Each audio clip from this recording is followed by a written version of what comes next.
seconds. Is this where the damn drumming and the music kicks in? Yeah.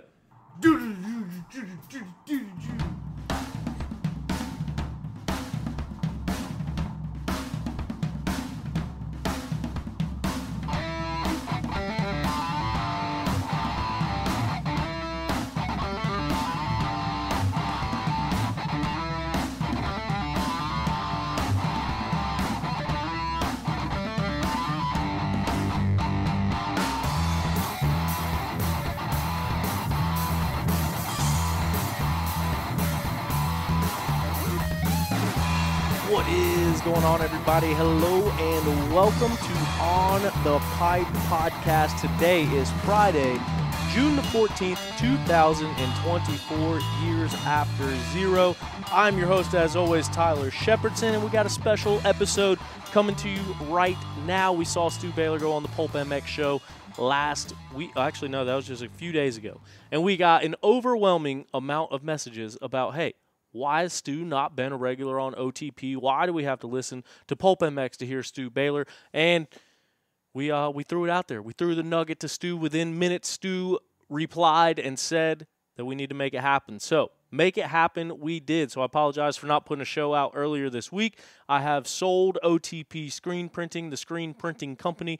It went to a fellow rider, so there is a fellow rider that is going to be making the T-shirts from here on out. But the whole first half of this week, we were tearing down everything in the shop, loading everything up, training them on how to make shirts, and doing all that stuff that goes with that. So I do appreciate your patience, and I do appreciate your understanding.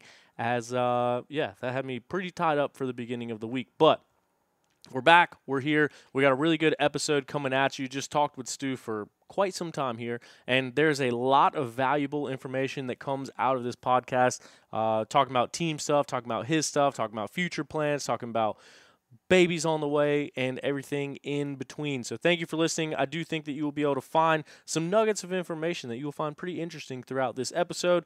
We talked to him on his way traveling north for this weekend, so there's a couple spots where it drops out, so don't mind that. If you hear it, I try to put it together the best that I can and get it all in there, but there was a little bit of signal issues traveling through the tunnels going up 77 north, but still a good episode. Just want to give you guys that little heads up of what was going on. Also want to let you guys know that Beta Motorcycles is back for our third year working together, the official manufacturer of On the Pipe Podcast. They're family owned and operated, and they have been since 1905. They manufacture the finest enduro, trials, and dual sport motorcycles that are known for their premium quality and rideability. But you already know that. Head over to betausa.com for more information about their available models and find a dealer near you to get yours today.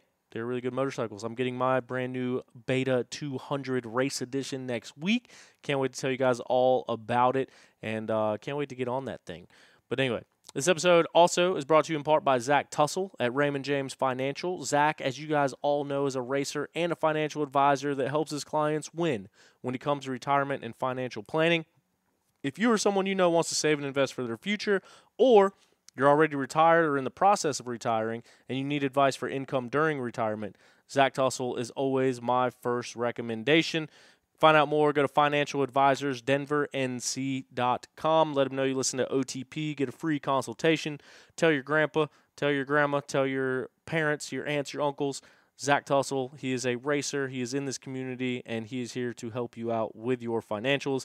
Also, DPG, Dimmer's Precision Grading. They are a full-service grading company, excavation, land clearing, grading, any project, big or small, here in the Carolina area. Hit up DPG, DimmersPrecisionGrading.com. He is also an A-class racer here locally as well. Comes out to the GNCCs as well. So keeping everything in the community, man. We all spend our money and spend our time traveling these races over the weekend. So we try to work with other riders out there that know the riding lifestyle and are in this off-road family to help you out. So DimmersPrecisionGrading.com for any of your grading needs. That is it with the ads. We're going to get right into this conversation with none other than Steward Baylor. So now, joining us back once again, been a little bit of an absence on the show, but got a lot of stuff going on. We did the weekend reviews a while back. Everyone seems to love them, and now Steward Baylor Jr. is a guy that wears many hats on the team that he's running this year while simultaneously battling for championships. So, thanks for taking some time out, Stu. Welcome back to the show, to OTP. Yeah, it's been a minute. I saw the shit talk on social media, and I figured I had to make an appearance. So can't forget about the OTP. It was one of those places where I voiced my opinion, and I almost could have made an ass out of myself, but I followed through with everything I said I was going to do a couple years ago. So.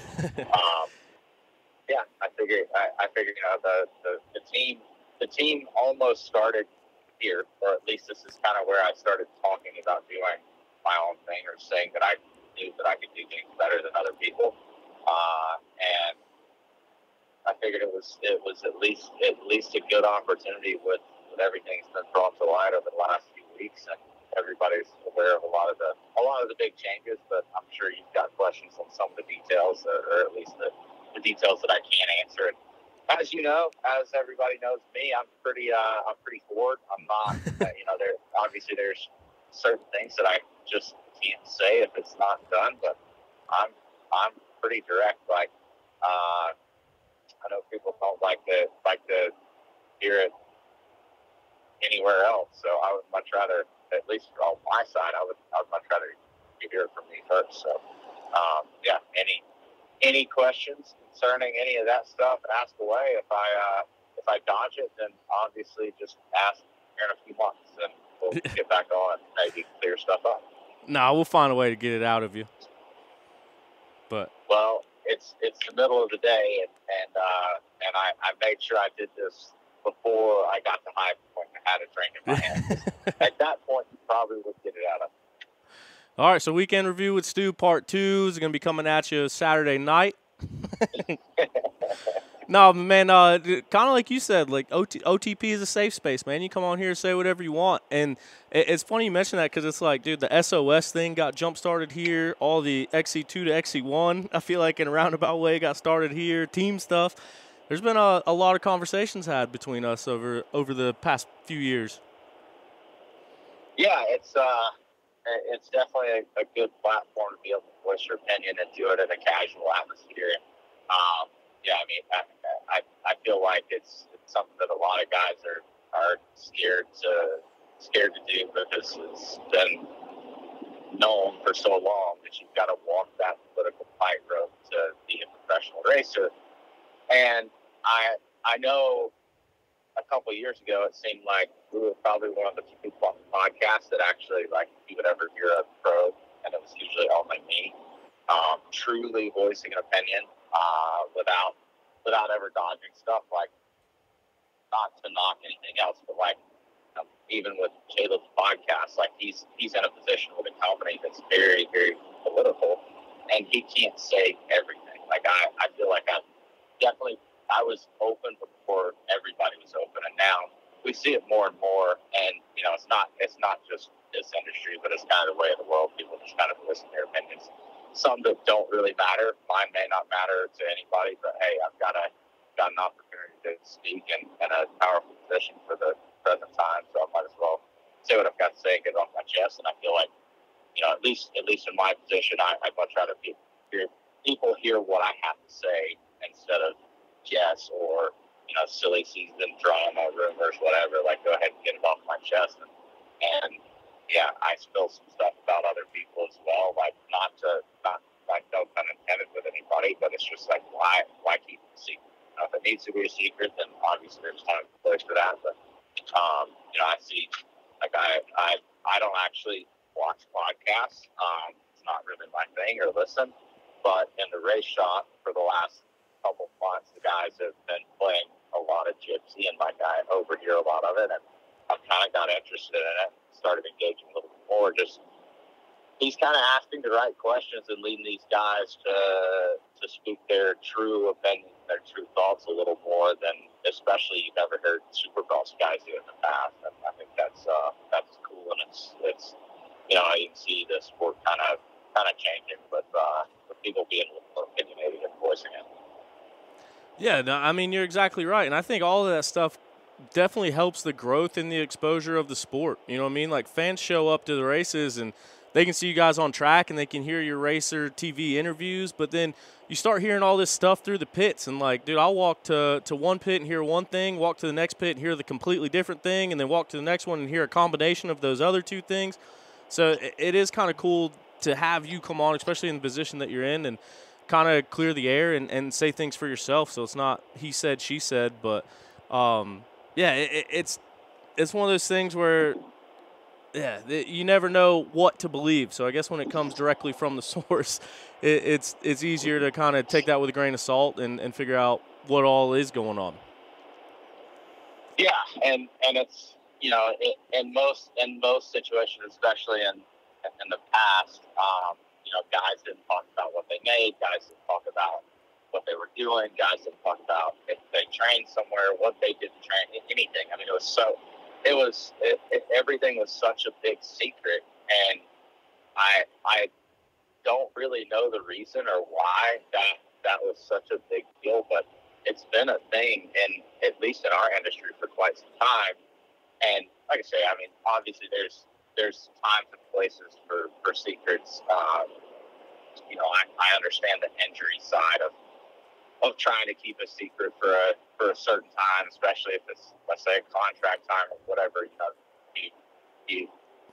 There's definitely times and places where you got to keep it under your hat. But as a whole, like I wonder why everything's so hush hush, unlike really any other sport. Dude, especially when it comes to finances and contracts, and this is my opinion. Tell me if your opinion is any different, but it seems like that should be the one thing that should never be a secret, even if riders don't want to blast it to the public. Like, you threw out some numbers the other night, but even if people don't want to blast it to the public, I think riders need to be sharing that information among each other. I mean, it's called leverage. If the guy that finished two places behind you in the overall standings last year is making $20,000 more a year than you, then you need to be able to go back and say, well, they're making this amount, which means I deserve this amount. Like, you look at the NFL, like Deshaun Watson got the highest guaranteed contract in NFL history, and he absolutely sucks. So then the next guy up to get paid goes, well, you paid him that much, so I'm worth this much. And it's just one of those things where when nobody knows how much each other is signing for, then you could be signing for $30,000 less than a guy that you beat every single weekend. Yeah, and all of our contracts state clearly, like, there will be no riders union. They very seldomly even want to deal with the agent. So as far as that stuff goes, like, I'm with you. Like, it is something that I feel like should be a little more openly spoke about. And I think some guys don't talk about it because they're embarrassed of what they make. I think the guys that make good money don't want to talk about it because they're scared that their team's going to give them a spanking or something. I don't really know. I was kind of warned and told when I was younger, like, you don't talk about your contract, you don't talk about this and that. And I think a lot of it too is, like, you might see the same manufacturer pay two different riders different bonuses, different championship bonuses, and in a rider's mind, they're going to look at it and say, okay, well, if he's budgeted for that bonus, we can't both win, so why can't I get that? Why don't I deserve that? So I think some of it was just more or less pushed by the industry that we're in, and they make it this big hush-hush thing, and it's like, I really don't know why it is that way. No, and I mean, one that comes to mind, and I'm not going to say any names or give any, hopefully not give any clues as to who it was, but there was a rider that approached you last year when a contract came up and said, hey, what do you think about this? And it was like pennies on the dollar, while this person was in an excellent position to have the leverage with their team to go get the money that they deserved. So it's like when situations like that come up, it's like that's why I think the more open the communication, then the more beneficial riders can be on the backside of it when they're negotiating their deals. Yeah, I mean, absolutely. I've had a few discussions with some of the guys this year, and some guys have asked me, like, what is my worth? Like, obviously with my position now, like, I know a lot of the numbers are what guys are making. Championship bonus. Like, what is their deal truly equal? And I know obviously there's different perks to different programs and what they can offer that necessarily isn't always necessarily cash. There's a value to having a facility. There's a value to having a trainer. There's a value to having a practice bike mechanic. There's a value to having a place to stay. There's all these different values that you have to factor in. So, yeah, at the end of the day, I mean, it is something that I feel like needs to be discussed a little more frequently. And some guys are smart enough to have that discussion. Other guys, I feel like they'll just sign whatever. And younger guys or guys that it may be their biggest deal they've ever seen, they just automatically jump the gun and sign it, even if they're way double value what they should have. I could think of one right now that they did not play the game properly. Obviously I see both sides of it because, as a rider, as still an active rider, I want to get as much as I can for as little. And as a team, like, you want to get you want to try to basically do the same thing. I'm trying to get as much out of these riders for as little as possible. Like, it's kind of like a double-edged sword. It's not that I want to pay them less. It's that there's a value to everything, and you're trying to make everything go round. So, like, yeah, I have a better understanding now than I have before, but I still think overall we are very undervalued for what we do as far as GNCC goes. Oh, 100%. So as of right now, and I know we're going to talk about the Cowie deal here in a little bit. That's pretty much out in the open now that you'll have factory Kawasaki support, and I do want to touch on that here in a little bit. But before that, I want to ask, now that you're in this situation, do you have full control over the riders' salaries? Going into this year, and I think I've talked about it on the podcast, I showed up for the photo shoot thinking that it was going to be you, Thad, and Rachel. And then all of a sudden another truck pulls in, another van pulls in, another truck pulls in, another truck pulls in. I'm like, what in the world is going on? And that's when I found out you had 8 riders this year. Right now, do you have full control over those salaries? Like, were you doing the direct negotiations with the riders and telling them how much they could earn? And on the flip side of that, with Factory Cowie coming on board, I would imagine that a portion of salary would come directly from Kawasaki. So I guess it's a two-part question is, A, were you setting those prices and negotiating all those deals this year? And B, with this new change coming in, will some of that be taken out of your hands, or do you still kind of set those prices? At this point for this year, everything was basically through the program. So JD and I basically had full control of every dollar spent. Moving forward with Factory Kawasaki coming in and really stepping up the program for next season, they're definitely going to have a lot more pull in what we do. As far as even riders, I mean, now it's not me making a decision based on what I think. It's me talking to those guys and trying to make the best decision for everybody. So yeah, they're definitely going to have more pull on that as far as what can offer. But at the end of the day, there's still I can pull from the team budget to if I really want a guy, if I really need a guy, I guess I should say, and I feel like it's necessary. That's where I can still possibly run the number up or make it a little bit sweeter for that individual. And the money thing is something that we've talked about a lot. So being in this position and being able to negotiate this kind of stuff, is there part of you that wants to be like the highest paying team on Pro Row? Like, is that something that you've thought about or put any intention to, as far as, hey, like right now you have the position to change the market. Like you know the riders, you know a lot of what they're making, and you know how they're performing on the track. So do you factor that into any of the deals of like, hey, we want to become the premier team, and we also want to be the team that riders want to ride for, and we also want to be the team recognizing riders that are doing their job the best they can? So that's a tough question. Hey, because business is business. Obviously, you know, I want to see the team turn a profit at some point. There will be no longevity if it doesn't turn a profit at some point.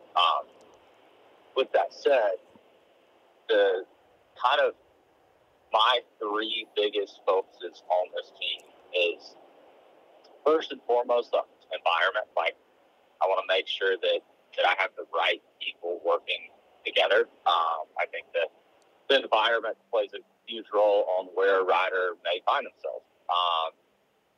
And second is I want to make sure that we have everything that any other team may have to offer, as far as resources, facilities, whatever it may be, special parts, you name it. Like, I want to make sure that we have all the resources that somebody can look at it, a rider can look at it and say, with those first two things, I would take less money to ride for this program because they have absolutely everything I need to succeed. Now, following that, number three, like, I do not want to be known as the guy that pays people less than the other guy. Like, my year one mechanics make more than most of anybody that's based on the East Coast as far as mechanics go. I feel that my riders do pretty well.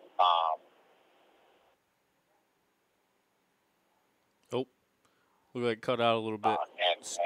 You're back. All right, go ahead. Oh, man, I got service. I don't know what it is. Obviously, I'm driving, so you guys might have to bear with me from time to time. I'm headed to High Point to hang out for the day. On the road, and that's about the only time I can find to jump in these podcasts. But so back to that, like, obviously with Rachel, you know, we had to pay more than anyone was willing to pay. I know, like, I put some offers in on a mechanic or two this year that I was willing to pay more than what anybody else was willing to pay. And I think that, you know, certain people may hold a stronger value to me just because I know how they can work with our environment. So yes, I absolutely, I don't want to be known as somebody who's going to cheap out. And again, no different than the team has to make a profit at some point for longevity. I think that you have to pay your riders enough to know that they hold a high enough value to keep that rider for multiple years and keep that longevity with the program. And I do think, like, if you pay the guys right, you give them the right atmosphere, they're not going to leave, and other people are going to see that. And I think that it can just build a really strong foundation of team. And, you know, when you have the same rider for more than 2 years, or the same mechanics for more than 2 years, like, everybody starts to learn how to work, what makes each person click. And I think that's very beneficial for the longevity of the entire program, riders and mechanics combined.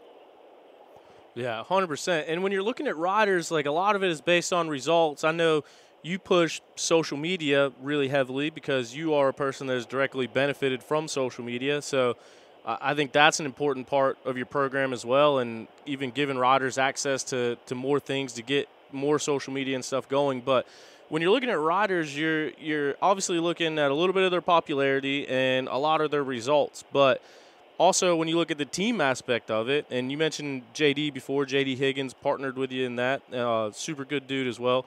But when you're looking at putting together a team, like, you specifically have been through like 3 or 4 mechanics, and now things have been going smooth. From the outside, it looks like things have been going smooth. And so, I mean, when you're cycling through those people and trying to find that right team around you, how much emphasis are you putting into that? Like, you just mentioned offering mechanics higher deals than what they could get anywhere else, and really spending money where it needs to be spent for the important pieces.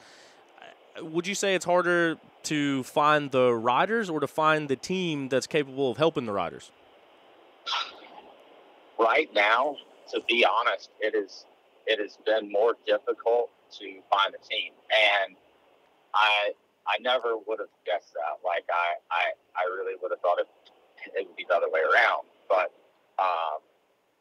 you know, to me, I look at it as I don't want to be the one putting in the most into my program if I'm a rider. Like, I want to make sure that I feel equally taken care of by my mechanic, by my team, that I've provided absolutely everything I need to be able to win championships. And to find the people that are willing to work as hard as the rider is more difficult I'm finding than finding a rider that's willing to work. Like, you look at these riders, like, as a whole, even a guy that's sitting in 15th place, like, yeah, he's training full time. He's living the life of the same life that the guy that's winning is.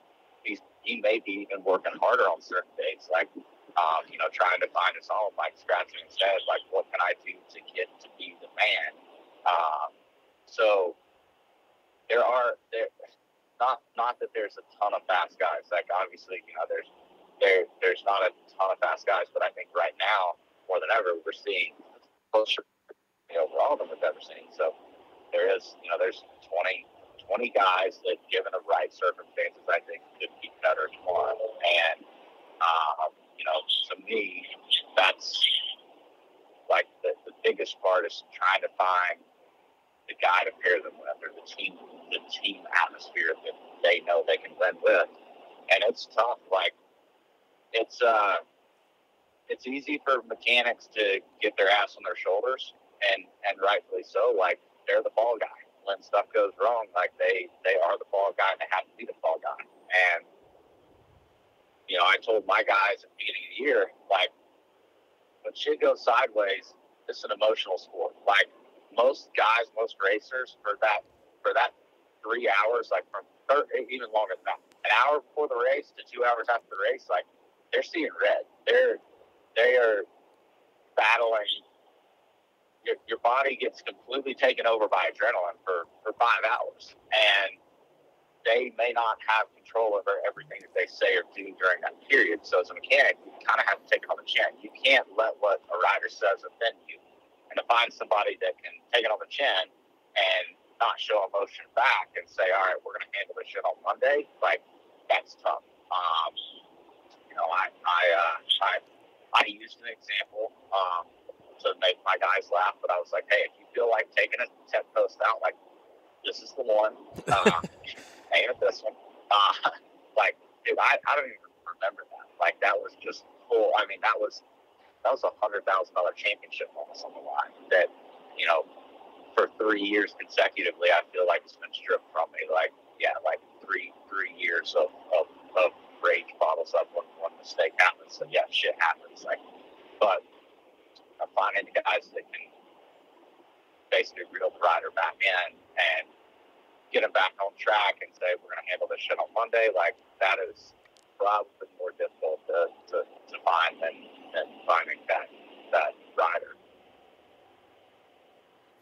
It's a good point. And it's a lot of stuff that people don't think goes into these racing programs. You know what I mean? Like, just behind the scenes, you walk down Pro Road and you see all the big rigs and you see all the people around, but you don't really stop and think of what all goes into it. But you being in this position, obviously you started the thing up last year with Teely and the KTM support over there.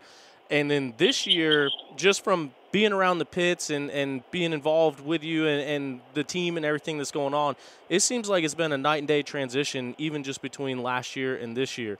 So I'm sure that some of this stuff has to get a little bit easier as you go, but I'd be remiss if I didn't at least bring up the question, with the results and with the point standings and with everything from your racing career specifically, do you feel like doing all this stuff, do you think it's taken away from some of the aspects you need to go out and perform at your best, or do you feel like you can kind of manage that pressure pretty well? Like, just being a racer, being that guy, being in the peak of your career, how much does this affect the aspect of just showing up, seeing red, and racing?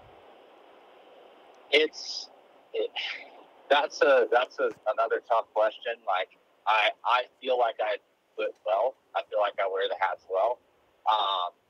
But I know deep down for sure, like that the last 2 years have taken away from what I can eventually give as a rider, and that's kind of my goal. Like for next season is to take some off of my plate and put myself in a better position to where I can focus a little bit more back on racing and family and some other things where where I feel like I've given up. And I know right now, like my kid's young, like he's not going to remember these days, but like very seldomly do I come home before 10 o'clock at night, and very seldomly do I see him when he wakes up in the morning. But I have to work, and if I don't succeed, everything fails. And I also have to think like if my results were better, there could be that much more success to basically put the team on the map even further, whether it be sponsorship money, whatever it may be. So, yeah, I know I'm definitely giving up in certain aspects, that hinder my racing side. I know, like, yesterday I was in the gym, and it took me about 3 hours to do an hour workout, and I missed my last set because I could not get the phone to stop ringing. And when you're when it's an important call, when it's a call with Monster or a call with Rocky Mountain or whoever, it's not a call that can wait. Like, and a lot of times it's something that, hey, it's a conference call or whatever. You never know. You got to pick up that phone. And I know I'm giving up on a lot of small like that. Yeah. Yeah, and I mean, it seems like it's got to be tough to be able to manage getting everything that you need out of it while also making sure the team's getting everything that they need out of it as well, because they kind of look for you for that guidance and support. But I did want to ask, like, about the rest of the team as well, like being in that team manager role and kind of overseeing the program over there right now. Who of the riders that you've had this year have been the biggest surprise? Everyone's been doing good, but like whether it's you thought that maybe one person was going to be doing better than they are doing, or somebody that is doing better than what you kind of had the expectations for going into the year. I mean, you got B-class riders, A-class riders, XC2 riders, WXC riders, YXC1 riders. So like just as the whole team, who has kind of stood out to you this year, whether it's progression or performance or work ethic or whatever? I would say, like, the ones that I get to see every day that stay at the facility. Everybody was there this winter, but I know, like, probably the biggest standout is actually a mechanic. It's Trent Wood. He's Rachel's mechanic. And I put him with Rachel, like, thinking, we might have some issues. Like there's a possibility. And we filled his plate up. He's taken on 3 riders. He's working with 3 riders right now. So he's doing Olin Daniels, Rachel Archer, and David Wood's little brother. So he's juggling it and being very young, kind of his first job. Like, you don't really know what you're going to get. I knew he was mechanically inclined, but to do it at the capacity that he's doing, I did not expect him to be as good as he is. And he's definitely kind of taken a lead role across the board. I mean, like if I create a document and say, like, hey guys, I need part numbers, whatever, like, other guys like to skip out or may not think about it, consider it, whatever, not a big deal. Like, he never misses those things. And he's keeps track of every part that he uses until I always know when he needs something on time, not last minute.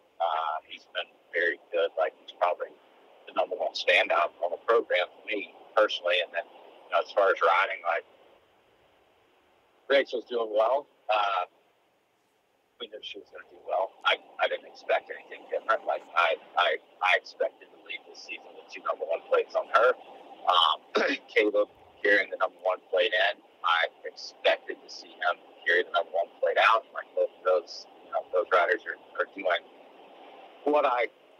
if they would.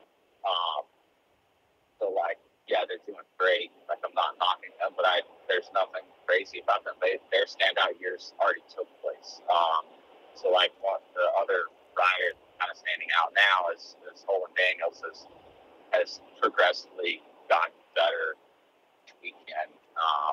From Vermont, riding different styles of racing, he's definitely a different rider than when he started the year. He's working hard.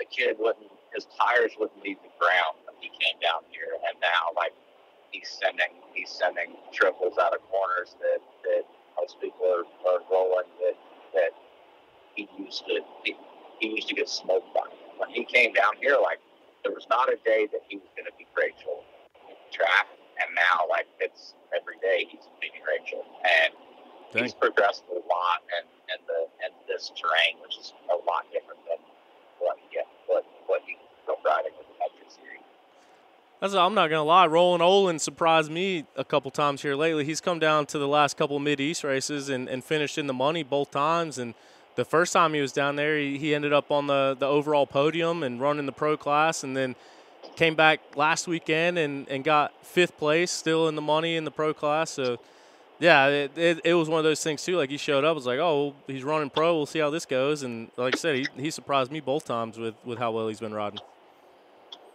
Yeah, he's definitely come a long way, and I mean, he's not one to ever say no to work. Like, he's in the gym every morning. He's on the bike when the guys are riding. He's on time every day. You know, at the end of the day, like, it's tough. It's tough to say this, but like, people want me to show appreciation when they do their job. The way I see it, like, I shouldn't have to show you appreciation for doing your job. It's your job. Like, yeah.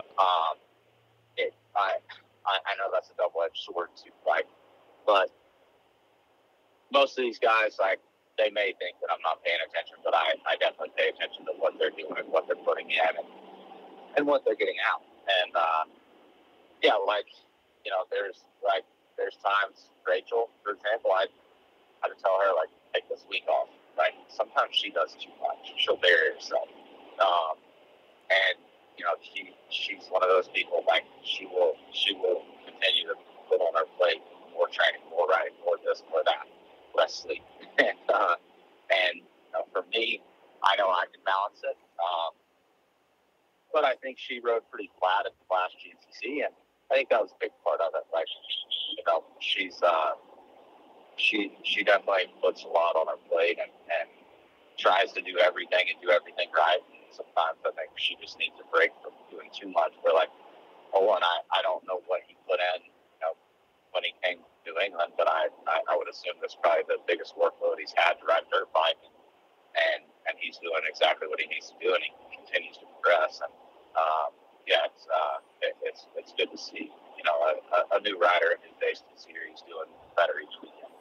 Yeah, and no, that's big praise for all three of them too, especially Trent. Those are really good words from Trent, and sure, that's got to feel good hearing that. How old is he? Because Trent, for those that don't know, is your cousin too, and involved down there at the Shoals pretty heavily. But how old is he now? 19, just turned 19. 19 and fully submersed into this whole role at wrenching for, like you said, 3 different riders and excelling with it. That's cool to hear. Yeah, I mean, you know, not even just the rider side, but he's usually the first one to be at the track. You know, as soon as the rig gets there, he's the first one trying to put up the tent, whatever. Like, actually, the last few races, JD, who just works to work. The guy, he will drive the rig to the track and start setting up all the frame of the tent by himself.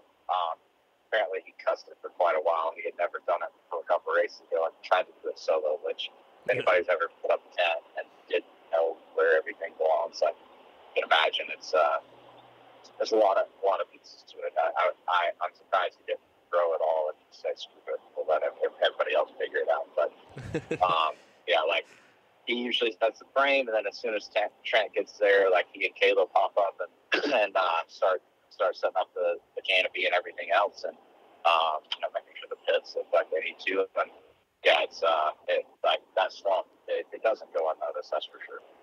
Yeah, absolutely. And then I just wanted to touch on Thad real quick. Obviously, Thad going back from XC1 into the XC2 class kind of took a bunch of shock waves and got a lot of people's attention. I could have I did a podcast last year with somebody, and they just were relentlessly talking shit about XC2. I don't remember who it was at the time.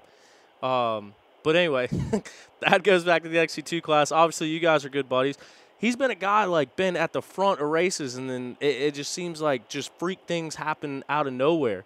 How do you think he's trying or really like getting through those and really focusing on the positives when it seems like there has been a lot of like unfortunate things like I said, freak things that have happened to him this year while out in front?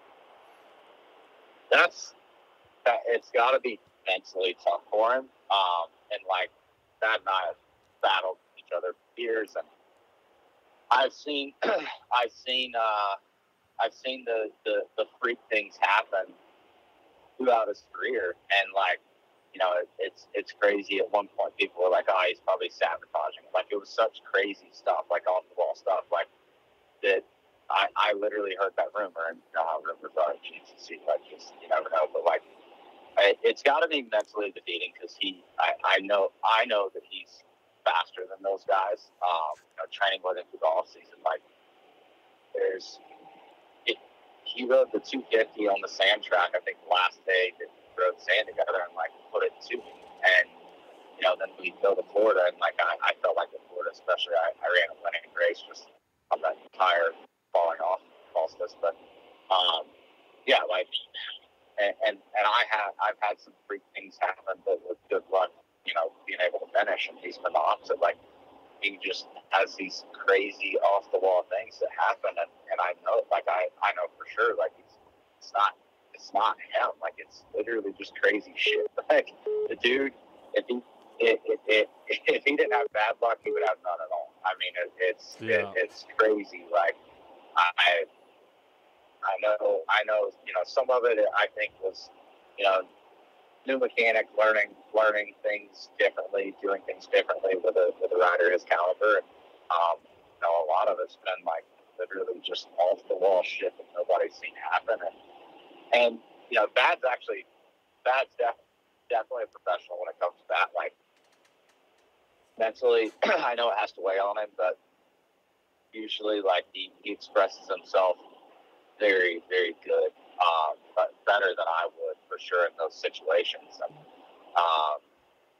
yeah, I mean, it has to be, like I say, it has to be mentally defeating for him because, I mean, he knows that I'm up front in XC1, and he most practice things. Like, he has to know like what he's capable of, and I'm sure he feels robbed in a lot of those situations. And yeah, it's hard not to feel for the guy. Like, obviously, I know what he's capable of, and you know, I genuinely thought moving him back to XC2 with the program, like, you know, we have sponsors. Like, obviously, I have obligations.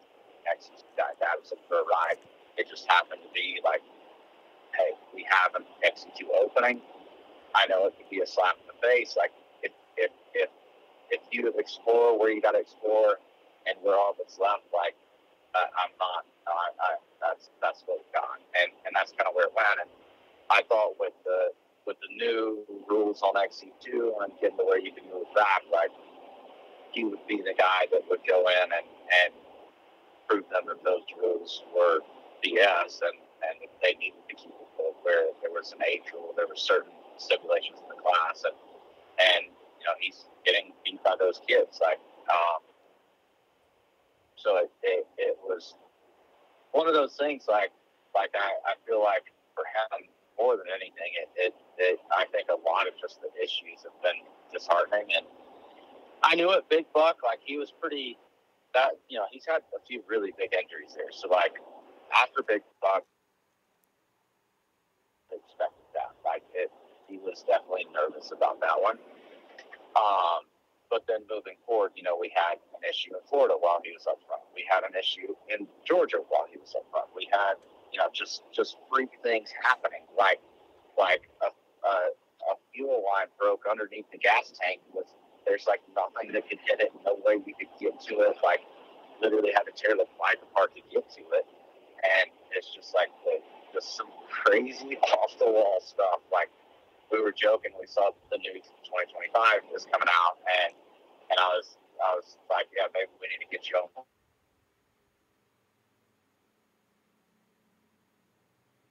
Moving forward, we'll know what would be the first thing to break, if anything. So, like he's aware of it, and again, it has to be disheartening because I truly know like that is one of the baddest dudes out there to ever ride GCC. I mean, he's very talented, on the motocross track and off road. Like he's just a fast rider. He's a good dude. Like he's definitely a buddy of mine. Like he's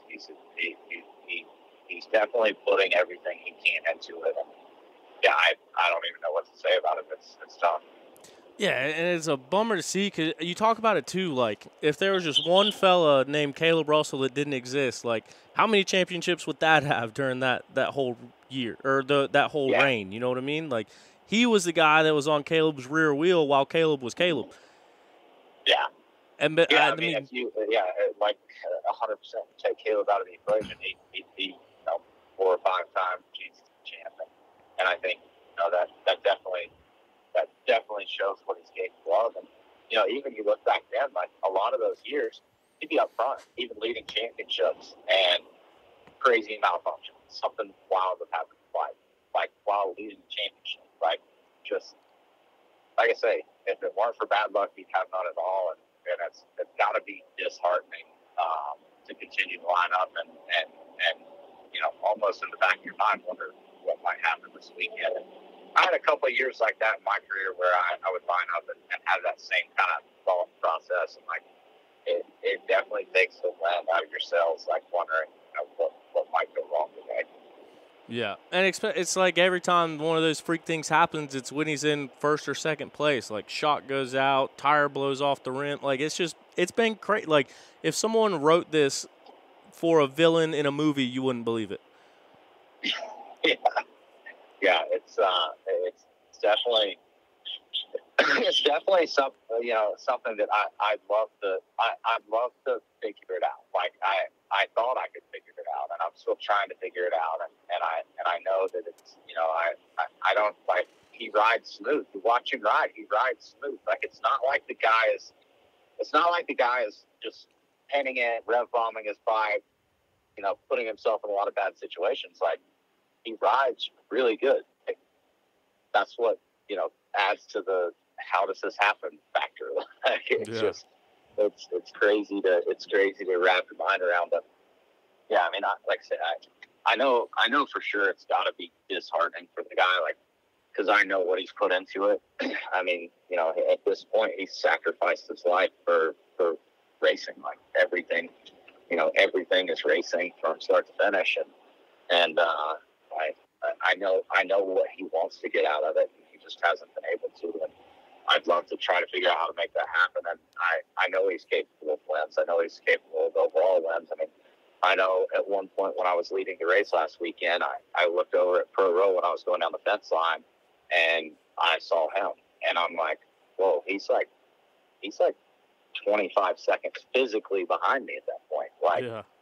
I mean, he's 35, 40 seconds up on my minute. Like, so I know what he's capable of. I know he knows what he's capable of, and I know that, like I say, nothing more than it has to be disheartening, discouraging, however you want to put it. He's definitely got to feel that one when it comes down to it. Yeah.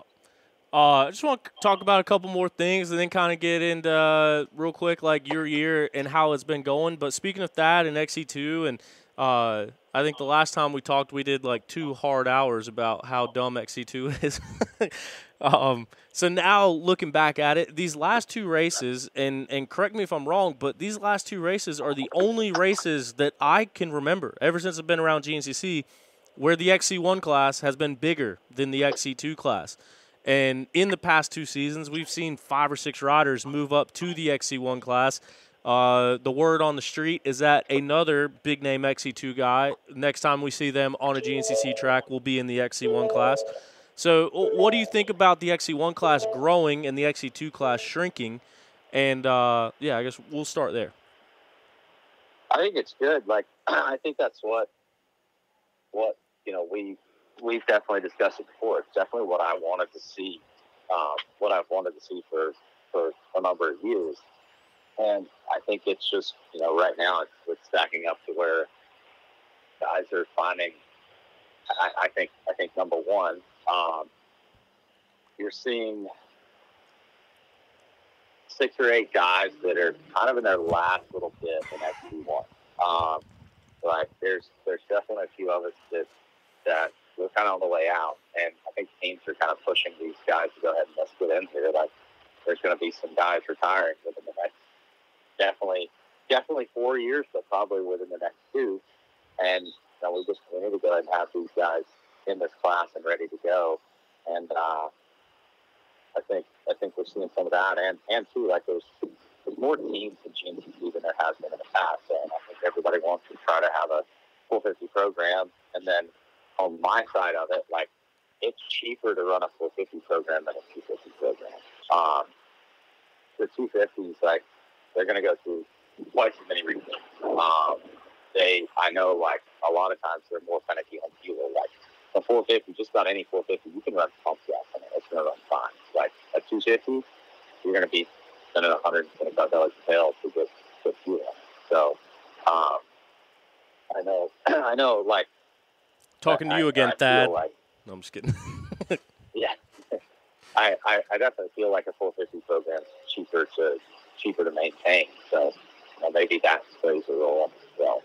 When you look at the XC2 guys that have come up, there has been some of them that have had success. You know what I mean? Like Linden has ran up front. Ryder Lafferty has ran up front. Mike Wachowski clicking off top 5s and just shy of the podium. So I guess when you're looking at those XC2 guys that have come up, which one of those guys are performing? Or is it obviously it's a big difference, and one of the things we talked about is the difference between racing XC2 and XC1, where the XC1 kind of falls into that freight train and all kind of take each other along, where XC2, it seems like sometimes they're trying to win the race on the first lap. So has there been a learning process of these guys moving up and having them on the front row with you? Yeah, absolutely. I mean, like you say, in XC1, there's kind of like unspoken rules, and the new guys usually don't understand it, respect it, or realize it.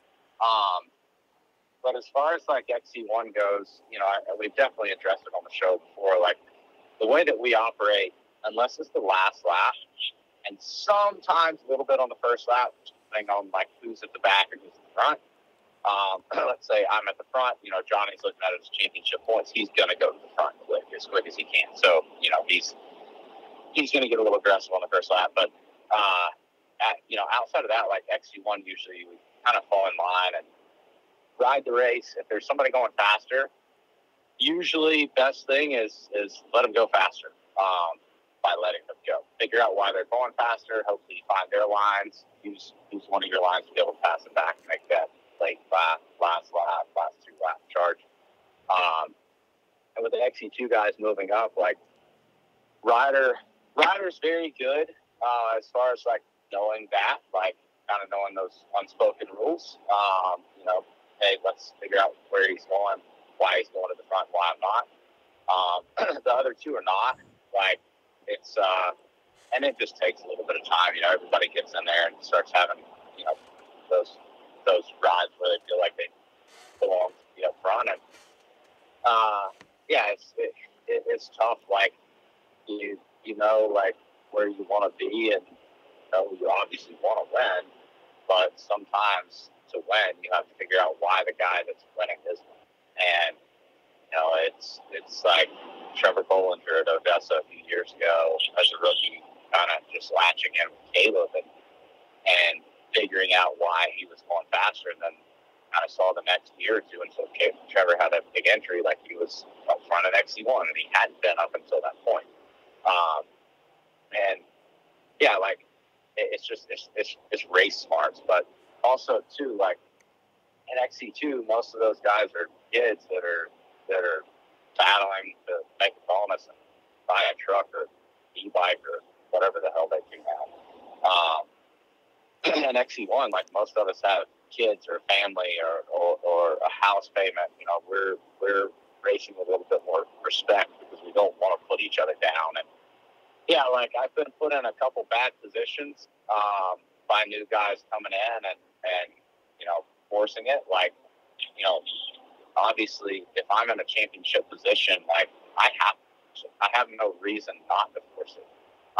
You know, I'm gonna let you know I'm back there. Like, I'm gonna show you a front tire, and usually, if somebody's showing me a front tire, like, I let them go. Like, last weekend, Johnny, I got on the inside of him. He definitely could have taken us both out.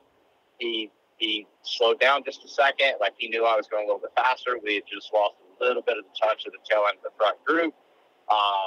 As I came by, he hooted and hollered, and we, you know, like, obviously most of us are good buddies in XC1. Like, for the most part, I think all of us pretty much get along well. And yeah, he hoots and hollers. We go on. I charge to the front. You know, most of the passes were clean.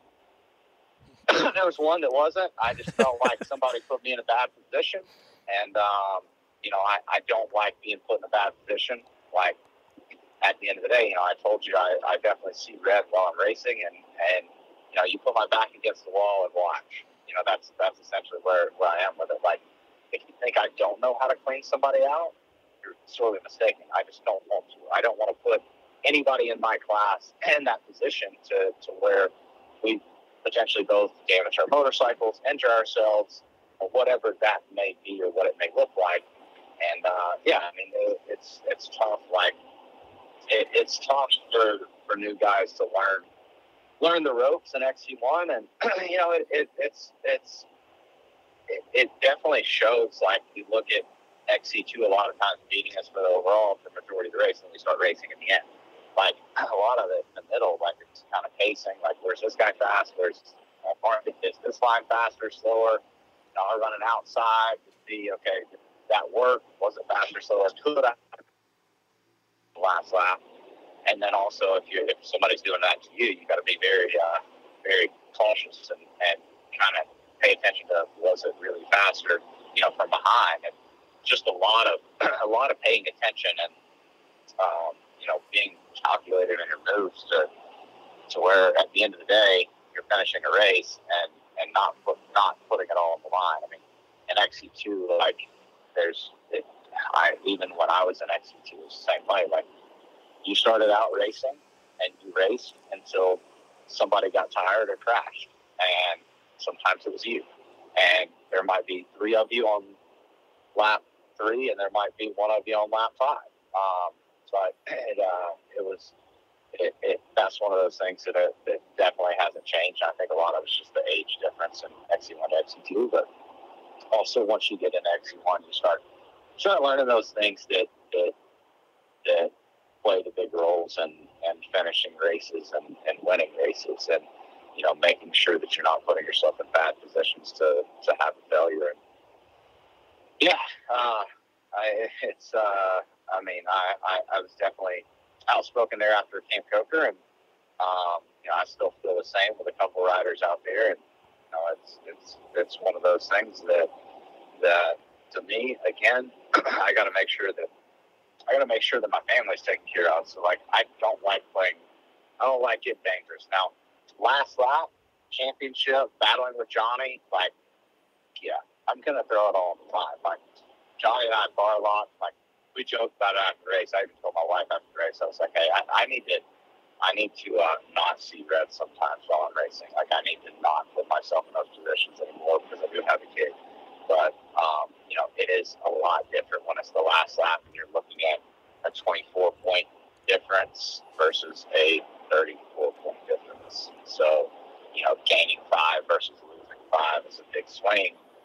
And yeah, I mean, that hurts you for the year. You know, it possibly takes a shot at $100,000 check or more than that. So, yeah, I mean, that's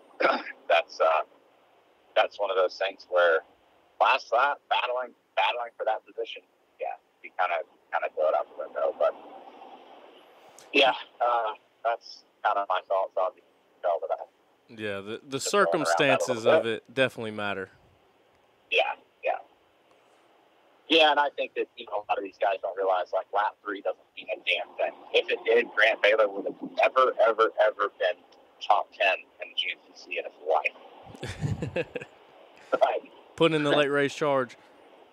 I mean, yeah, like, lap 3 doesn't mean a damn thing. Right? Well, I mean, you can racing so hard. You can also see that, like, that's evident in, it seems, not every race this year, but I would say more than half of the races this year, the first 2 or 3 laps, the leader of XC1 is in 4th or 5th place overall. And it's all the XC1 guys in the overall on time adjustment. And then by the end of the race, that kind of sorts itself out. But, I mean, I feel like that's an indicator right there of, like, the pace for 3 hours or the sprint pace to get in front as quick as you can.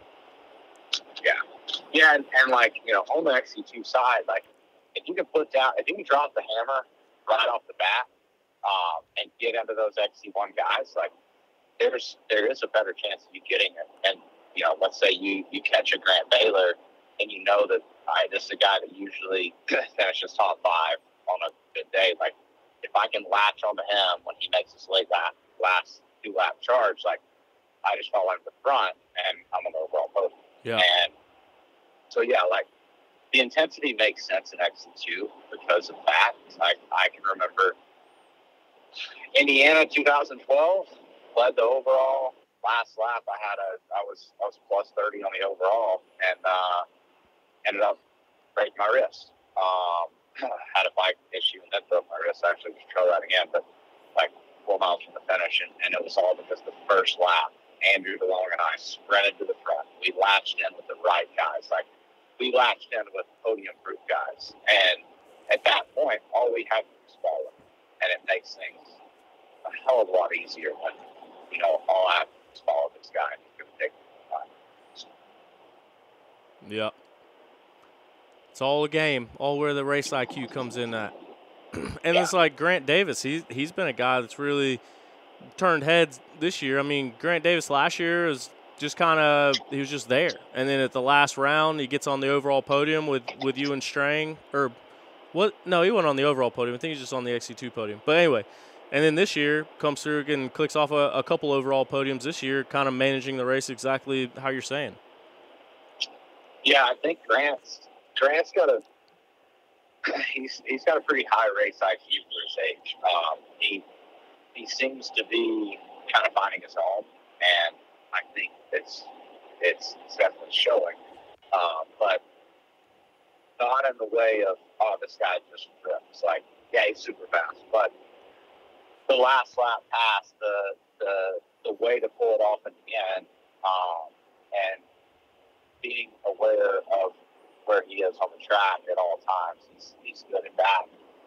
I've seen videos and heard guys talking about lines and taking things that he was doing, and you know, instead of being the normal XC2 guy that sees a mud hole and we're going to aim for the center and hold it wide, like, he's calculated in his moves, and, you know, that's something you can't teach. Like, that's not something that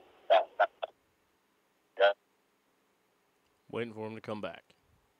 He'll be back in just a second. Moving to XT2 early helped him get there. Yeah. No, 100%. I might lose you. I thought I was further from the tunnels. Oh, you just went through one of them? I'm about to be. Oh. They got signal boosters in there now, so well see how it goes. We lost you for a second right there. But I haven't lost anybody. Usually it goes dead for a second, but yeah. No worries. But yeah, I mean, you look at a guy like T-Rex, Nick DeFeo, had him on a few weeks ago, and he said that he was trying to race XC2 last year, and that they keep wanting him to stay an amateur. So he's like another guy that I think has that race IQ, and I think it shows in his overalls. And I think once he finally does get that chance to move up, I think he'll be another guy that we're going to see kind of turn some heads coming into that XC2 class. It looks like we lost him. Going through the big Walker Mountain Tunnel up 77 North. Everyone knows it, whether you're from the north and hit it coming south or from the south, hit it going north. So we'll wait for him to bounce back here in just a second, passing through the tunnel. But, yeah, appreciate you guys listening. Appreciate you guys being here. Our call failed, so we'll wait on that call to come back. But, yeah, some interesting insight from Stu, and it's cool to be able to kind of ask these questions. Obviously, Stu and I have a working relationship and a friendship as well, so get to talk to him about a lot of the stuff each weekend. But, yeah, to be able to ask and kind of clear some stuff up and get his true thoughts on stuff. He's a guy that definitely won't shy away from telling you what he's thinking. So it's cool to have him on here and doing that. But yeah, some interesting stuff coming out of the conversation. Once we get him back on the phone, we will get into just a little bit of his program this year and how things have been going, and then after that, wrap this thing up. So thank you for being here. Thank you for listening to OTP. Hopefully we can get this conversation back going here in just a couple of moments. We got you back. But yeah, just quickly, I don't know where you lost me at, but just talking about like a guy like T-Rex and what he's been able to do and the overalls that he's been able to get into. And I mean, he told us that he wanted to move up to XC2 last year and then again this year. And so I think he'll be another one of those guys that will really benefit from moving up and continue progressing even more. Yeah, I think he's definitely going to be good. I think he's going to be, year one. I think he's going to be around that top 5, top 7 bubble and jump on some podiums here and there. Like, that's kind of what you expect. Kind of what Grant Davis did last year. Like, have some ups and downs and learn how to get beat again, and not just get beat, but actually get destroyed on a couple of weeks. Like, there will definitely be some weeks where he's going back to the drawing board wondering, how the hell am I going to figure out this 6-minute deficit? And what am I going to do to make sure it doesn't happen again? But and somebody like Bayo, who has been used to winning for so long, like, he's going to figure it out. Like, that's I mean, it just happens. Like, it doesn't matter what guy you look back to. Like, most of the guys come into that class, it takes a year of getting their feet wet, and then they figure out how to race, how to rebound, how to get beat, how to not throw it away on the days that you're getting beat. It's definitely a whole other level whenever you step into that class, and you're not one of 2 or 3 fast guys anymore. You're one of everybody on the line's fast. Yeah. On any given day. Absolutely. So be looking forward to seeing that and whichever team he might be riding for next year. No, so kind of get off of that, and like I said, there's a lot of really good insight into everything going on this year for you on one side of things. But now let's switch over to the 514. Let's talk to the old 514 machine for a little bit and see how your year as a racer has been going. And I kind of want to start things off about how we got to this point. Obviously 2 years ago on Yamahas, and then decided to go out on your own and on a KTM program with a little bit of support from what I understand. And then this year, not really having a relationship with Kawasaki, you made the decision to jump over to those Kawasaki's when you really had pretty much any brand that you wanted to choose from. So what led you to the Cowies, and how do we get to this point riding green? So it's crazy. Like, obviously, like I set out with a goal. Obviously, to start this program, you gotta have goals.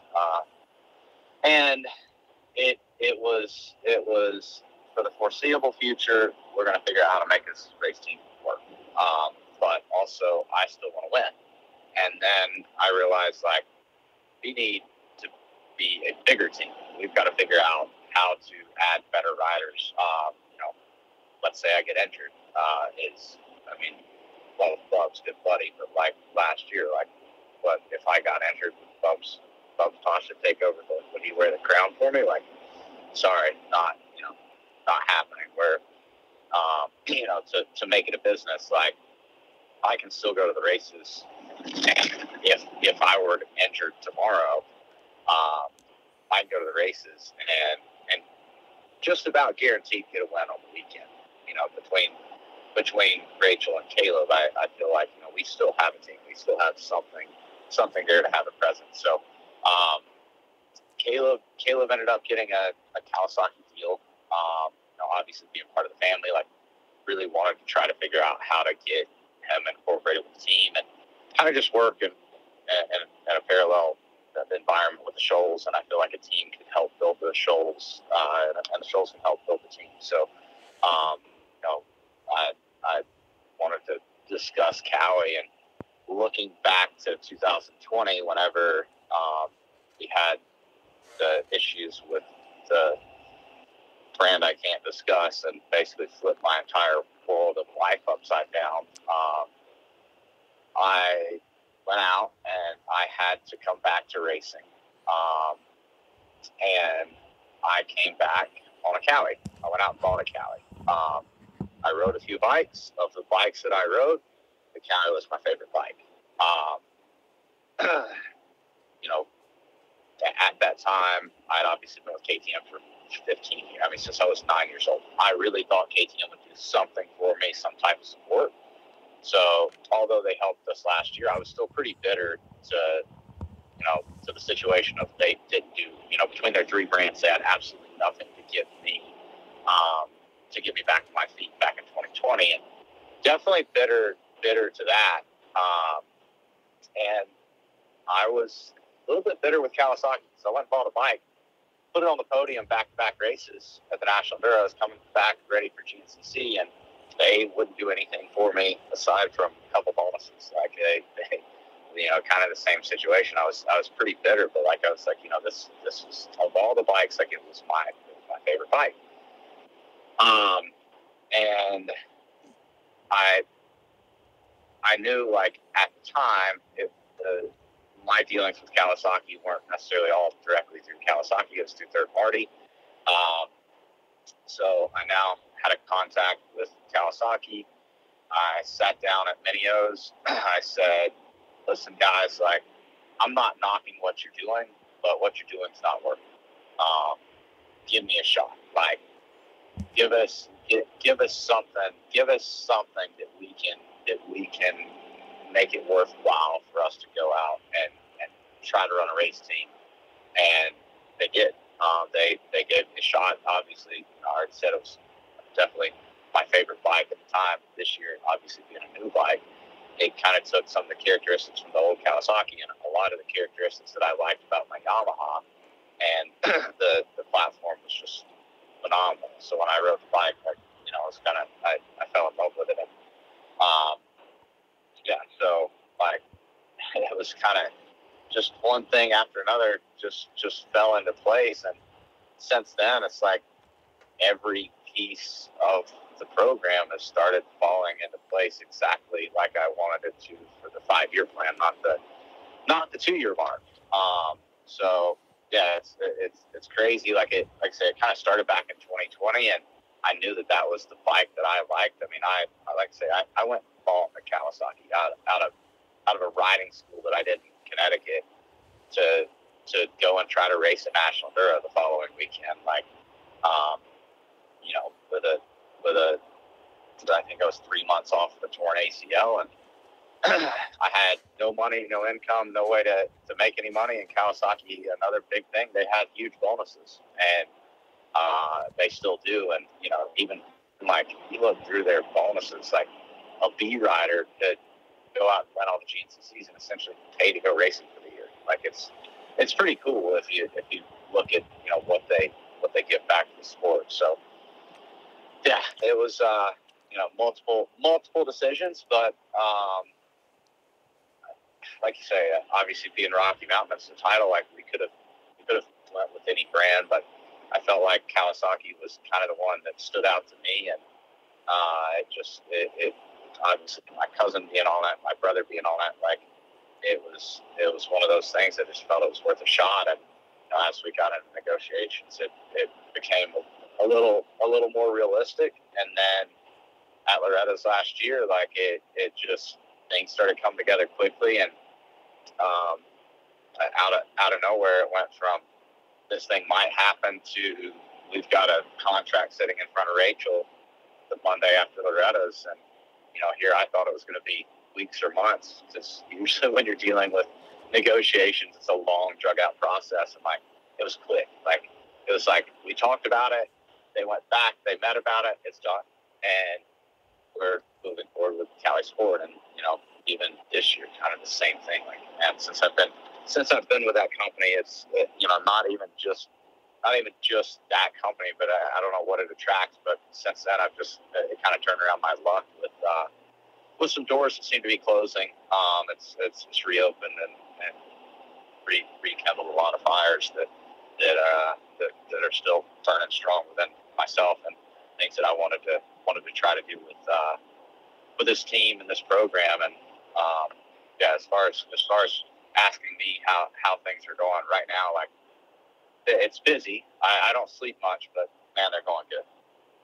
Yeah, sounds like it. And it probably just your favorite bike back then, just because Beta didn't make their 450 yet then, so it kind of was late to the game. I know that's just the disclaimer to throw in there. No. I know you got to push your advertising, but I don't know of a bike that can hold a torch to it right now. I know, obviously people discuss the power. It is a little bit slower machine. It is. But the cool thing is you can turn that thing up with the app once you learn how to reprogram it. You can throw some good fuel in it, and it's as fast as you will ever want 450 to go, especially for off-road racing. Like, it comes stock as fast as I want to go on a bike. That's what I was about to say. Like, realistically, when you're looking at it, when you're building an off-road bike, a GNCC bike, a National Enduro bike, I would go out on a limb and say that having the most power of any other bike out there isn't your number one concern. It definitely is not. I mean, like, you look at riders like Ricky Russell. He's turning his bike down, for years. Like, that's been a thing. Like, if you're on a 450, you're detuning it to make it to where you can manage it for 3 hours. And I feel like the Cali definitely is a good fitting bike for what we do. With minor changes. I mean, you look at our race bikes, like it's so close to stock. Like it's the aftermarket parts that we're putting on it, you're going to put on any bike you buy anyway.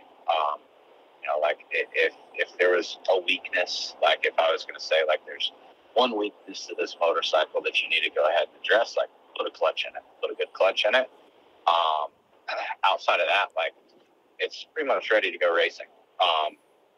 Being an aluminum frame versus steel frame, like the frame seems to hold up a little bit better with anything that gets to the bottom of it. Like you could damn near race GNCCs aside from maybe 2 races without a skid plate. Like it's a good machine. It's very easy to get race ready, and it was a comfortable fit for me right off the bat. I mean, it was a comfortable fit years ago, but even more so now with this new chassis and slightly different power curve. Did you ever mess with the different motor mount locations? I noticed the Cali 450s, and now it's coming to the Cali 250s, but they have the option to kind of change the motor mounts and which affects the frame and handling characteristics. How much testing on different things like that did you do to get comfy on it? I tried the other location, but we stuck with the stock location. It seems to be the best. I know some guys like that want a little more rigid chassis might want that other location. And they may want to go to some titanium hangers on the bottom of the motor, but like for me, I know with what we do, we need a little bit more flex, and the Kawasaki has a very, very compliant frame. I still like to break a chassis in, but coming from the bike that I was on last year, it seemed to be a very rigid frame. This bike is definitely more compliant. rocks, roots, that initial feel. And a lot of people say, "Oh, that's suspension." Not necessarily. Like what people don't realize is a chassis, if it's too stiff, you'll get a front end deflect out of a single rock that's around a flat, slick corner because your forks can't process fluid fast enough to soak up certain things. Your suspension is only so good for certain things, and then your chassis has to be good to take a lot of these fast twitch. This quick square edge. It has to be able to absorb that. And with too stiff of the chassis, that stuff's going to go straight to your hands, or maybe you can go straight to your head. And a lot of times people talk about their suspension deflecting, and it may not be the suspension at all. And with this chassis, I feel that it's very compliant where it needs to be. Me personally, before I go and race the bike, I put 5 hours on the frame. I like 5 hours on the frame. I feel like it gets me to a good position, and from there, I do not change chassis all year. I will run the same chassis start to finish. I like the feel of it once it's broke in. I like the feel of a bike once they're seated a little more. And there's multiple reasons. Like chassis don't get softer when they get ridden; they actually settle, which makes them slightly stiffer. But it's more consistent to what your practice bike's going to feel like on any given weekend. So, like for me, the chassis we've definitely played with, we've tested with, but overall, like the way it comes stock is really good. I'm happy with it. So even like your mid-season refresh or like going into summer break, you'll rebuild the bike, but then swap everything back over to the same frame? Yep, we'll change plastics, we'll change gas tanks, we'll put new fuel pumps in, we'll new wiring harnesses. We'll essentially build a new bike with that chassis. And it just, again, one of the big things, it feels more like the practice bike. It feels more like home.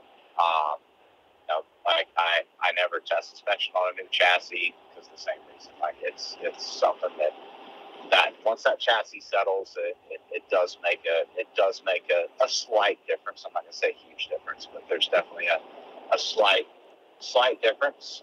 Some people think it decreases the feel, but it's not like I can throw away a chassis every 5 hours. So for me, getting into the rest of your season, and this probably isn't your favorite subject to talk about, but like you said, one thing that we know we're going to get with you is whatever your true thoughts are. But going into the season, started off pretty good and then clicked off a couple wins in a row. Johnny happened to get third those two times, so ended up gaining 18 points in one weekend, or in those two races, and then at Powerline Park kind of lost that entire section of points that you gained in those two races. So, I mean, what's the mentality when a race like that happens to you, and what happened out at Powerline Park? So, it's so tough to say this because it's so controversial, even in your own mind or even when you say it. Like, you just got to keep looking forward. What's done is done, but there's not a thing that happens in your life that has happened in your life that doesn't play a role in what's going to happen in your life. So it's easy to dwell on, and I know what happened. Like we had some bad fuel that ended up, the exhaust valve was stuck open, and basically we went 3 races in a row on the motor, no problem. It shouldn't be a problem, but we had fuel that was contaminated that caused issues, and yeah, it gave us some issues with moisture in the engine that later caused a problem. The bike just wasn't making any power, and I was overriding the bike, trying to do whatever I could do to get to the finish. And I got up, made some passes, and ended up just tweaking my knee. I want to say like end of first lap, second lap, something like that. And from there, it's just like a struggle. Like that track, you had to stand up the whole time. And with a knee that's throbbing, it's like it was tough. Like I wanted to sit down. I could hardly ride standing up. So I was like making mistakes sitting down, but then I tried to stand up and I made more mistakes. And yeah, it was a lot of different things. Some major like it was honestly one of those weekends. Like I'd love to just figure out how to throw it away. Like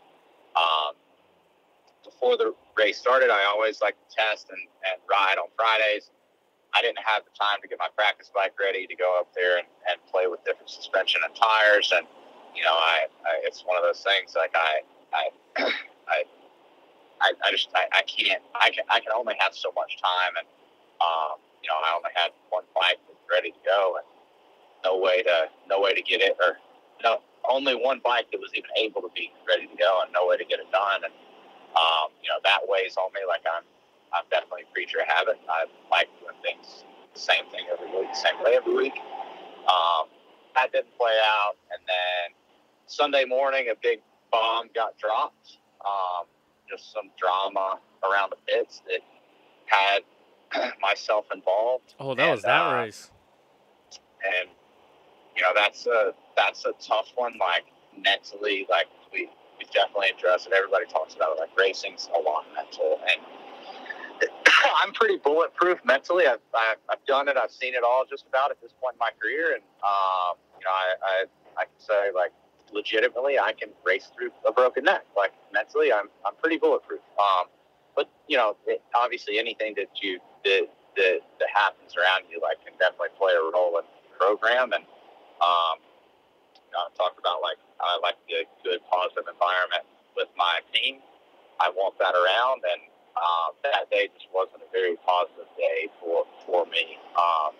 It actually really was, but the circumstances of how they fell and the time frame of when it happened definitely played a big role. And it was just, it was a lot of things. I definitely could have ridden better even with that exhaust valve like it was. It was, bike was down on power, but you know, it finished. I wasn't where I needed to be mentally with you know, just the cards all kind of stacked up against me that weekend. And yeah, I mean, it sucks like being a title contender to have a weekend like that. It was definitely frustrating. And you know, the crazy thing, like really looking back, like at one point, like I was within 2 minutes of the lead, or a minute of the lead with 2 laps to go, and I was like 18th overall, which is crazy to me. Like there is 5 years ago, if you were 2 minutes out of the lead with 2 laps to go, you were probably still in a good podium position or within striking distance of the podium. Like the speed now, like you have an off day. It's not like if you have a day where you're just giving up 1,000th per turn and over the course of a 3-hour GNCC, like just being a shade off, you're now 5 minutes down. Like you may be behind the A riders, and that's no shit. Like it's crazy. So like that part was that, you know, the results sucked, but I definitely did not have a great day. Like time wise, again, I'm looking back like 5 years ago. Like shit, if I was 5-6 minutes off the lead, like I'm still like in the top 5 overall. Like not 15, which was just how that was wild. But yeah, mentally it sucked, but I can only look forward. You know, at this point, it's try to get back on top, and I thought I did a really, really good job of that last race. I just didn't have the information needed, and you know, it's one of those things. Again, we're year one with a team, with a new program, and a lot of new faces, a lot of new people. So, you know, I definitely could have used a lot more information on my pit boards to know who was behind me and if anybody was coming. But, you know, shame on me for slowing down and trying to manage a race. I guess at the same time, you know, I heard the other side of it. People said, oh, well, you know, it's a race. You got to race. Well, at the same time, I just put on a charge to go from, you know, at one point I got up at the very back of the pack because early on got a good start. Ricky and I collided, just stupid luck, and ended up in the back. I came all the way to the front, got my gap, and at that point, it was like, all right, settle down. Let's not make mistakes. And, one slip up, and there was Johnny, and I had no idea he was there. But, yeah, like moving forward, I just got to make sure that stuff doesn't happen and that we operate better as a team, as a program. I do better as a rider, and just take the negatives and figure out how to turn them into positives and learn from them and hopefully, try to close this gap. Obviously we're running out of time at this point, and down basically a race and the points now is not the ideal situation, but I've been here before and I've come back from it before, and I got to know that deep down, and I got to hold on to that with every weekend. For sure. And at Mason-Dixon, I know just kind of being there at the finish line and kind of hearing what was going on, and at that point, like on that last lap, you came through at the 8-mile marker and you got a pit board that said all clear. So did you see that pit board, and then did you get anything else, any other type of information before that? Because I think also at that same time was the first time that we got eyes on Johnny in the number 2 spot. Yeah, I had no information from like the 3.6 to the 8. So, we didn't have anybody in the woods between the 3.6 and the 8. And yeah, I got no information about it. So I had no clue. And, managing a gap of 10, 12 seconds, which you have been doing 2 laps, is one thing, but and somebody's chipping away 30 seconds, like that, it's something that shouldn't have been overlooked, throughout the race course. And like, obviously you were at the finish, like I wasn't even sweating. I wasn't even breathing hard. Like, I had so much more to offer, but it's like, somebody in my pit said it, like, well, if it's a race, then why aren't you in racing? And my response to that is, I can always go faster if I need to. But if I don't need to, why would I? Because if I'm pushing that hard and I do make that mistake, it's not a little mistake, it's a costly mistake. So yeah, like it's that was just that was a frustrating day, and it's one of those things, like, obviously, like I've got some offers out to some guys that may be potential team managers, and that day showed me why I needed that. And that day was like, okay, like as long as I'm racing, I have got to have somebody in that position to call the race, know the shots. I need to make sure that somebody is actually paying attention to live feed. We've got a TV that should be blaring full bore under the pits, and surely I didn't even watch back live that weekend because I was just so mad. Like, I still haven't watched it. I don't want to watch it, but like, surely at some point on the course they called it, and there could have been a pit board, something radioed in, any type of information on what was going on. And sadly I can't manage the team from the race course, and obviously I do that. Like, I just thought that I thought that it could work itself out a little better than it has, and it hasn't. And that's on me. Like, at the end of the day, I was the one affected, and I got to be the one taking on the chin. I hired these guys. I can only do so much from the race course, and most of these guys are very new to these positions, and some of them may have ridden or worked for another rider or worked at a certain level, but certainly not at this level. And I have to understand that. Like, there's so much that can happen on a racetrack, and you just have to be aware of what's coming. And we just dropped the ball there. Yeah, I mean, I think that one we saw, because there was a lot of places to catch you guys, and kind of riding with the teams. It's like we saw everybody at the 6, and it was still Jordan in front, and then we came through at the 8. That's when you got the pit board set all clear, and then that's the first time that we saw Johnny had made the pass on Jordan, and then it's like, oh shit, like what do we do from here? Yeah. But yeah, it was kind of crazy to see how that whole thing played out at the last few miles of that race. Yeah, I mean, for a fan, I gotta say that was a hell of a race to watch. I mean, I'm telling you, like when I say I bar locked Johnny, like it scared me, and I know it scared him too. Like I don't think I've been that aggressive on the racetrack in a long time.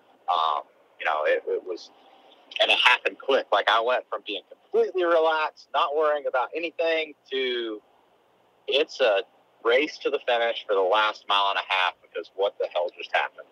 And I mean, I tried to run it in wherever I could, however I could, force it with any opportunity I saw, and I couldn't make it happen like that. You know, sadly, the GNCCs have been marked to where you just can't pass people anymore. Anyway, like it's kind of ridiculous. Like, gotta kind of hope they make a mistake because the boys love the string so much now, but. Like that track in particular has always been tough to pass on anyway. So like it was one of those things where it's like, it's not 2 handlebar width, but I was trying to make it 2 handlebar width wherever I could. And it was a dogfight to finish. So as a fan, that was a hell of a race. You know, for a fan of the sport like that makes racing exciting. In my position, that was a major screw up. You know, those things can't happen. And, you know, I know obviously as a program and a team and if I want to hire the best of the best, like I have to figure out, you know, for the next 2 years, my main focus is to make sure that shit like that never happens. Because I can promise, let's say it's a Grant Davis and I was going to put him under contract, like he's going to pay attention to that. Like a KTM would not drop the ball like that. And I'm sure Johnny was well informed with every pit board on where I was. And, it goes to show what we're going to have to do. And, as a matter of fact, I made a call on the following Tuesday. I called Kawasaki and I said, hey, I know this is a crazy request, but is there any way that you guys could make a budget for guys to go into the woods and point so that I can get, I want one guy per mile on every GNCC course. Is there any way that we could work on something like that? And it, without hesitation, like proposals sent over in minutes, like that. It's wild. Like they definitely saw it too. And it's cool. Like, I know I'm kind of jumping off the subject of the race, but like that was pretty cool to see. Like, they were like, yep, we know it needs fixed, and we're going to help you fix it. Like, this is what we can do. Are you in? Like, and I mean, it was like hours, minutes. It may have been minutes. I don't even know if it was an hour. Like, they were ready to pull trigger. And yeah, so next year, you know, moving forward, that's something that if we can, as a team, if we can help them. So, dang. Yeah, that's awesome. That's awesome to have that level of support, especially recognizing the things that you're telling them that you need to win and then making it happen. But then looking forward to the rest of the year. So that last race, you were in a position where mathematically, if you won out and Johnny got second, you'd still get the championship. Now that's kind of flipped. Even if you win out the rest of the year and Johnny gets second every race, there's just not enough points that can be made up. So it essentially brings it into the fact that Johnny's got to have another third-place ride, or he's got to have a ride where his exhaust valve is stuck open or something like that. You know what I mean? So what kind of dynamic does that play as you're looking towards the last 5 races of the season? So realistically, like, best thing Johnny can do, smartest thing Johnny can do is finish second. Find out where I am and ride with me. And if I make a mistake, then that's when you strike. I mean, that's, you know, race-wise, like, that's how you're going to secure a championship.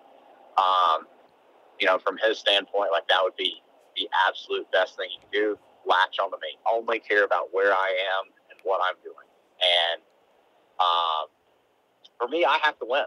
Like, no matter what, I have to look back and say, I did everything that I possibly could to my power. I mean, that's what I'm driving to New England, testing all this next week for a rock setting that will literally just be ran at snowshoe. Like, I'm I'm driving 40 hours for one setting.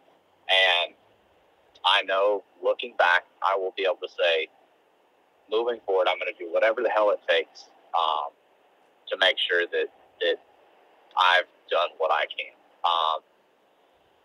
I'm trying to hire a manager for the remainder of the year. I've got, I had a discussion with somebody to try to go ahead and move them sooner, so that I can get into race mode and just focus on that. And to do so, like, obviously this team runs and runs well, but it runs out of our pockets. It runs out of JD's pocket. It runs out of my pocket a lot. And like, I'm literally selling some of my toys to make sure that I can afford a manager for the rest of the year. Like, because I know it will definitely be worth it in the long haul. And that's kind of where I am with it. Like, it's one of those things where whatever I can do, I got to win. So that's my mindset. The best thing for him to do, really the best thing for him to do is stamp in a snowshoe. Beat my ass, put 2 minutes on me a snowshoe. I mean, genuinely, like, that's the best thing. Not the smartest, like, championship-wise, he needs to be worried about where I am and ride on my rear wheel, and that's all he's got to do. Hope that I make a mistake and beat me that way, not actually try to beat me, not actually force it, not ever put yourself in a position to make that big costly mistake. But again, the best thing for him to do at this point would be to put 2 minutes on me in snowshoe, smile and shake my hand and say, buddy, that was a sick race. Hope you had fun. And, if I were in the position, that's what I would try to do. Now, granted, at this point, I've pretty much thrown away my last 4 championships or shots at championships, so I'm not one to listen to as far as that goes. Like, really, the best thing to do is exactly what Craig DeLong did the last couple rounds last year. Where is Stu? That's all he worried about, and he managed it to the end. But man, one of easier said than done. For sure. And there is a lot that can happen between now and then that is outside of the points, outside the realm of possibility, you know what I mean? Like one breakdown, anything can happen. But one of the things that came to my mind right there, and another thing I kind of wanted to get your comment on, and then we can move on. You can get back to playing some music out there. But the ISDE teams just came out. Obviously, you were not on the list. So, one, were you campaigning to get a shot on the ISDE team this year, or did you kind of decide that focus was elsewhere? And then, but the reason that popped into my mind here too is Johnny's got to go race the ISDE in October, and that's a race where 6 days of the most grueling stuff you can imagine. There's no telling what could happen there, and it's just another dynamic into the whole championship thing. But what was your thoughts on the ISDE team this year? So, risk versus reward. I have had an injury at ISD, so that did play a role. But I've also had injuries racing GNCC. I've also had injuries practicing. At the end of the day, those 6 days, he was probably going to be practicing 5 of them anyway, and I'll probably be doing the same. So, the risk is still there, no matter what. Like, yeah. We're in a dangerous sport. Like, anything can happen on any day that you're on your motorcycle, and it's not like we're going to stop riding with a championship coming out of the line. But yes, there was a slight consideration on the risk side. I think if it would have been at the end of the season, after the last round, I would go indefinitely. But I have a National Enduro candidate. GNCC after that, obviously sitting second in the National Enduros, and Toast is also on the team. So, not that I'm thanking or hoping that anybody would get injured, but there is a chance. Like, you're pushing it, absolutely pushing it over there. So, yes, I was invited. I was on the short list, and I do love going to ISD, and I know that I can compete very well over there, especially in the conditions this year is. I know we've raced there before, and I've been a consistent top 10 overall guy at the ISD, and it's nothing like U.S. Sprint Enduros here. Like I know a lot of people like think it is. It's more like if you could throw down a heater on a GNCC course, because it's twice as rough as any U.S. sprint you'll ever see. Like, that's what ISD is. But obviously, you got to be able to run a fresh field track too, like the U.S. sprint. So, I knew another thing is I would have to add to my schedule. If I was going to ISD, I was going to have to run a couple of those U.S. sprint enduros, and not that I'm not willing to. I just don't have the time to dedicate towards it right now. Later in the summer, yes, but all the new things that I have to do with the team, trying to line up all this stuff, all my riders, mechanics, negotiations, etc. And then to top it off, obviously, you guys heard me mention it on the Pulp show. So another kid on the way, and I'm in the middle of a house build. So for me to do all, it was too much. So the only way I was going is if Grant and I were both going. So Grant went to a U.S. Sprint Enduro.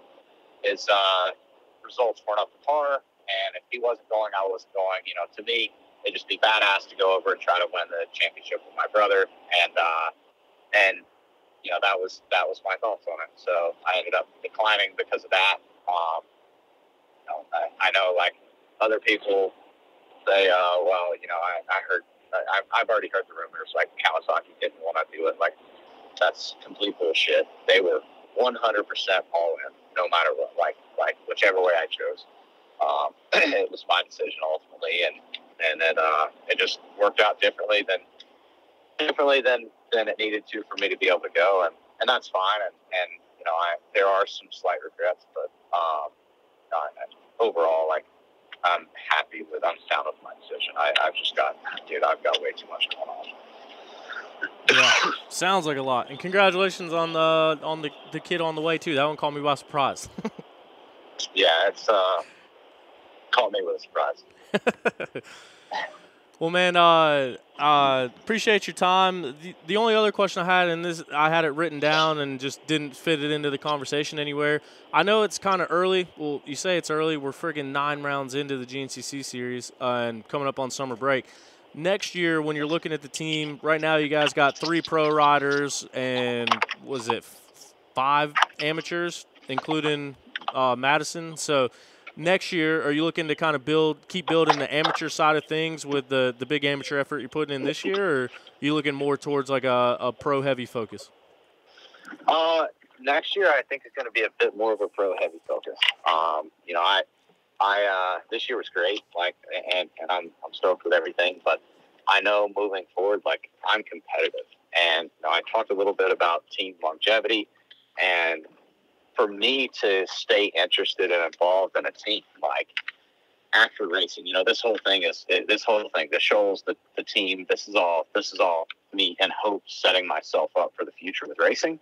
I want to win. And I want to win at the top level, and I'll do whatever the hell it takes to get there and stay there. So for me, I definitely will have to pay your toll.